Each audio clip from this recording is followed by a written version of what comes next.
kids, get your popcorn out. Let me tell you the story of the space Viking, Thor Odinson. He was no ordinary man. He was a god. Hi, I'm Alex Menemy, and today I'm joined by the director of Boy, Hunt for the Wilder People, Thor Ragnarok, Jojo Rabbit, Thor Love and Thunder, and many more. It's Taika Waititi. Hello! I see you didn't mention any of the commercials I've done. Like the pot noodle commercial I did in 2007. Up there with your greatest work, I think. I'm sorry. It really is. Am I sensing feelings? Yeah, you're right. So I saw Love and Thunder this morning. Loads and loads of fun. One of the main things that kind of I took away immediately was the music. You've used not one, not two, not three, but 4 Guns N' Roses songs. How much money is that? I don't even want to know. I don't even want to know. Like, I know that they were like, oh, you know, we're gonna have to ask for a favor here on this one. Like, we actually wanted 5, and it might have actually been overkill having 5, but it was a real triumph. Like the idea that like one of my favorite bands from when I was a kid, like this band that like this really informed the soundtrack to my life, in many ways. And like, I still at 46, like a nerd, go back probably once every couple of weekends, and usually at about 3 a.m., when I'm like in bed wanting to go to sleep, and I'll go back and I'll watch like just GNR music videos. Instead I don't go on one of these porn sites. I go and watch Axl Rose in the Paradise City music video. So to have their songs in my film, it's just epic, man. I mean, I thought I'd like basically peaked and clocked life when I had Immigrant Song in Ragnarok, but then to get 4 GNR songs in this film is just I mean, Did you have to phone them up to ask for a kind of permission or to kind of chat? I mean, it was put to me by Dave Jordan, who's the music supervisor, and he was like, hey, well, you might have to have a conversation with Axl. And it was one of the moments in my life when I was like, I'm not going to do that. I don't, that this idea of meeting your heroes is like, I've met a lot of people, I'm like, oh yeah, and I realized they weren't my heroes. Axl Rose is definitely like someone where I'd be like, I'm going to fuck this up. So there's also this kind of rocky upgrade for the Marvel title sequence as well. And kind of when you add that to Guns N' Roses songs, some of the other choices of the soundtrack, I want to put it to you that you've made the most metal Marvel film ever. Do you agree? Oh yeah, I mean, I tried. there was by no mistake. That was all designed. Yeah, I mean, I wanted it to feel like that. I wanted it to feel like, equal parts sort of like Iron Maiden album artwork, mixed with, movie posters like Conan and Beastmaster and, all the sort of like Hank Frazetta, I think I was saying his name right, like fantasy art from the 70s and 80s. And then also, having that come through with the music as well. Like the whole thing was supposed to feel like a spray painted fantasy scene on a panel van in Venice Beach. After saving planet Earth for the 500th time, Thor set off on a new journey. Well, he got in shape. He went from dad bod to god bod. And after all that, he reclaimed his title. We've seen how Stranger Things has returned Kate Bush to the top of the charts. Could this do the same for Guns N' Roses? I think you mean ruin Kate Bush for. I'm not sure. I mean, I love that show.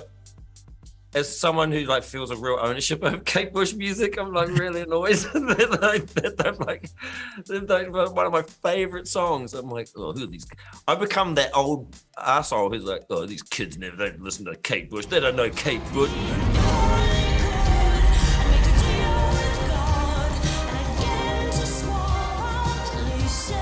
I feel in two minds. I feel like, I can't. To be fair, I can't really listen to Immigrant Song anymore because I kind of ruined it for myself. I reintroduced it to a bunch, to a generation who'd never heard it before. They all love Led Zepp now. And, whenever I hear that song, all I can see is that bloody opening of that damn film. And same with Guns N' Roses. Like, I kind of felt like, this is awesome. I've got GNR in my movie. And now I'm starting to get that film like, shit. when I hear Welcome to the Jungle, I'm just thinking of the stupid alien planet with Thor, blowing up motorbikes. So we'll see how I feel in like a year. But I feel like, my advice to filmmakers would be like, be careful about putting your favorite songs in your film. Yeah, definitely. And you mentioned Kate Bush there. I read that Christian Bale said there was meant to be a Kate Bush inspired dance scene in the film. Before Stranger Things. Yeah, there were a bunch of Kate Bush songs I wanted to have in there. There was we were going to put This Woman's Work in there, which is going to be great because for Natalie's character, and it was going to be awesome. But it was actually also going to be a lot of ABBA in the film as well. You've got one in there. I got one in there, but I thought I wanted more of an ABBA sort of theme throughout because I thought that it'd be funny that Thor's favorite music is what he perceives to be a Viking band. This he's like, it's a real tough Viking band called ABBA. That he thinks that ABBA's music is the toughest music you can possibly listen to, and that's great. I love that. Yeah. But look, I'll take the GNR and run with that. So I'm pretty happy about that. The only ones who gods care about is themselves. So this is my vow. All gods will die. Oh, no, so we weren't going to initially have an Apex Twin track in there, but I wanted to do sort of like a dance thing I did a dance thing with Chris.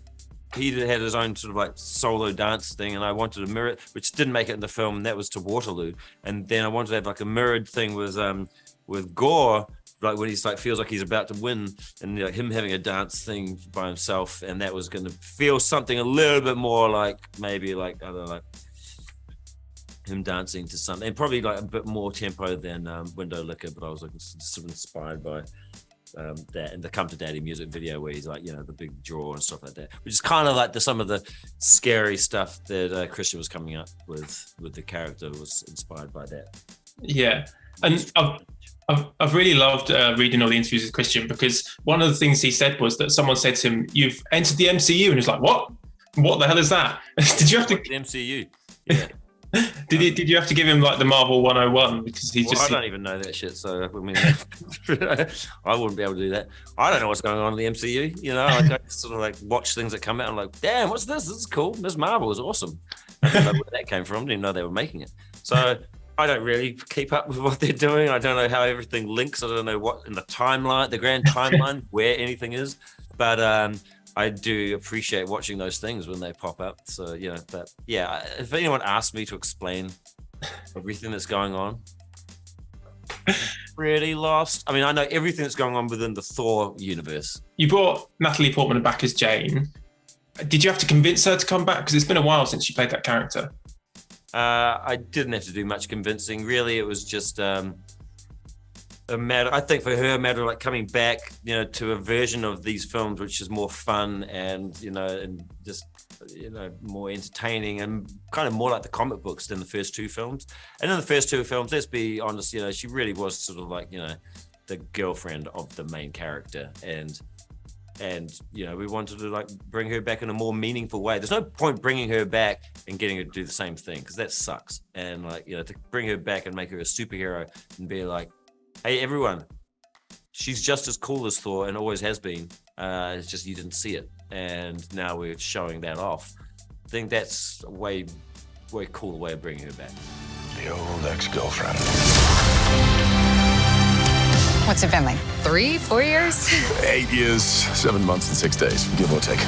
My last question, I'll let you go. I don't know if you've seen, but there is already, the film's not even out yet, but there's already a change.org petition asking for Marvel to release the Waititi cut. What would that cut look like?